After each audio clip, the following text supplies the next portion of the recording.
I'll never forget John Horan looked me in the eye and said, the most important asset that we have is our reputation. And our reputation is really all about our people. And we can have wonderful facilities, wonderful vehicles, and we can hold ourselves to a very high standard, but if we don't have the people to complement those things, we don't have the reputation that is going to help us take care of families in the manner that we choose to.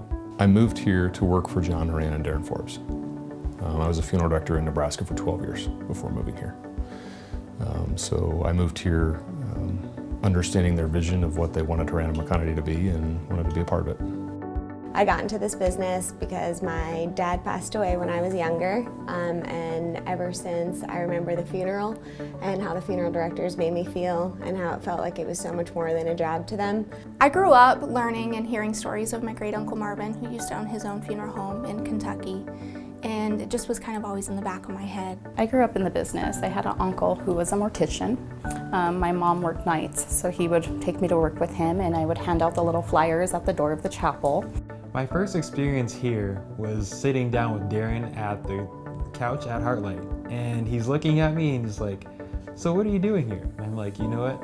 I'm looking for an experience. I'm looking for the best. I'm looking for a company that I can grow within." And I felt as though that would be this place. I want a career and not just a job. I want to feel fulfilled in my duties at work and that sort of thing. And so I came back to this and ended up loving it. You know, we work in a company where we do just a bunch of little things and they're all for the family. I worked at Fort Logan before I worked here, which is the National Cemetery over in Lakewood. And I was able to vet all the funeral homes before I came from civil service to funeral service. I know the reason why I'm here is because of the integrity of the people that I met that already worked here. I feel like it was divinely prescribed that I would be here. I retired from my last job, which enabled me to be there for my grandmother and at the end of her years. And when she passed away and we had her service, and it was not done in a manner that I thought was befitting of her, I struggled with that. So when I found there was an opportunity for me to come to Pipkin Braswell, I prayed on it for a really long time, and then I told myself that's where I need to be, because it was a reminder to me that you only get one chance to make it right. The essence of high achievement in what we do is defined by our people.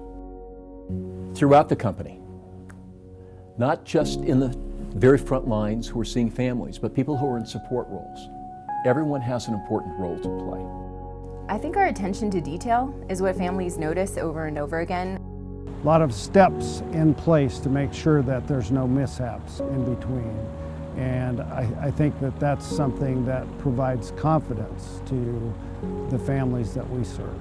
You want to create this experience for this family that's perfect. And this last time to say goodbye, you want to make that as wonderful as possible for them. So it really does matter, even the tiniest little details that we do.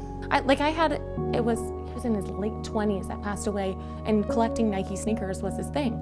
And so we had the family bring in maybe like 15 pairs of his sneakers, and we filled all of the niches with his sneakers. And we were using sneakers on flower stands instead of flowers because he didn't want flowers at his service. And when I go through the company and I see people who are taking their work so seriously, who are treating people with kindness, with compassion, who are serving people so professionally, it occurs to me that I never really imagined that we would be in the place we are in today. You really can't set out to create a culture. The culture is a derivative or a byproduct of the things that you do. There's an effort here from people that without the one spoke in the wheel, things would fall apart. And it's one of those that you constantly have to have everybody doing what they're supposed to do to make it work. And it works a lot here. It works well. We all work together. There's times where one person may be feeling a little bit more stressed than others. Everyone is more than happy to step in and help lighten the load. They're there to help you, and by helping you, by extension, they're helping serve the families that we're serving. Those details are the ones that set us apart. And in this department, we have the details of getting everything perfect, because there's no rain checks in funeral service. We get one chance to make everything perfect. We are performing at the very highest level in terms of our family performance scores than we ever have in the history of our company. Even when our company was much smaller, serving less families, we are scoring higher in client family surveys than ever before. A huge impact that we have is, I think a lot of society feels like when someone dies that people should do this quickly. They should get over it, get back to normal, do the things that make it easier. It's easier if you don't see her, it's easier if we just, that kind of thing. We tend to be a death-denying culture. And yet we see the implications down the road when people feel like they need to hurry up or they need to omit things. But helping people to slow down, helping them to see the options of what they can do in this process, and then to lovingly support whatever their choice is. I think about a woman that I know and worked with after her mom died. And as we were meeting and as we were talking about what her experience was, she told me about the baby who had died in gestation in between her son and her daughter, and how this was many decades ago, how people said, you know, you're young, you'll have more, it'll be easier if you, and she and her husband had not even talked with each other about what had happened. And together, she told me what would be meaningful to her. She wrote a letter to this child about her hopes and dreams for this child. She picked music, she brought a rose, we had prayer together, and many years after this happened, we had the service that she needed to have back all those years ago, and what a difference it made for her. But it came out of her leaning into that experience after her mom died. It really affirmed to me that whole idea that grief denied is grief delayed. It doesn't go away. It waits for us to be ready to deal with it, and then it comes out. There are so many amazing people that work here, and I'm just so grateful to be part of this wonderful team. I know that there are so many of us who come from different backgrounds, but all coming together to really support families and those who are grieving in our community is such a core value for what we offer here at Heartlight and Horan McConaty. When you talk about going over and beyond to serve those families, being able to see that is just beyond amazing. And I'm just glad to be a part of that experience. I don't work directly with the family, but when I do hear from the director saying that the family was pleased, I know that I was part of a little bit of each one of those families.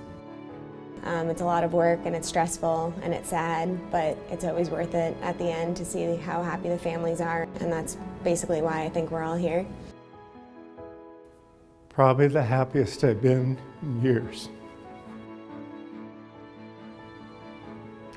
Looks like I'm sad, but I'm not. These are tears of joy. I have found a place where I can show up at life every day and give the soft, gentle heart that I have to whoever needs it. And there's not a lot of places you can do that these days. To be able to come in and be safe in an environment and give that every single day and not be judged. There has not been a day, and I mean this from the bottom of my heart, that I've come into work that I didn't want to be here.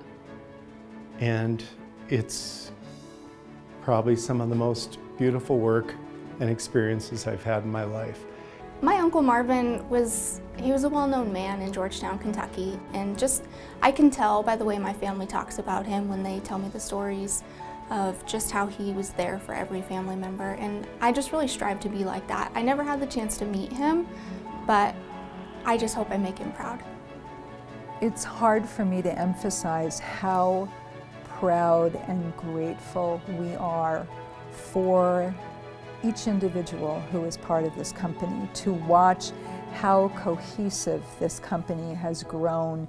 New people coming in, watching their perspective, watching their growth, watching them face challenges and be so enthused about the ways that we can all work together to constantly improve the way that we care for people is one of the most amazing gifts of 2017. Never in the history of our company have we had a group of individuals like we do now. They are absolutely extraordinary in every way. Most know me to be a man of many words, and that's true. But words seem inadequate to express how proud I am of each and every one of you, of all the many ways that you care for each other and you care for the people that we serve. Thank you.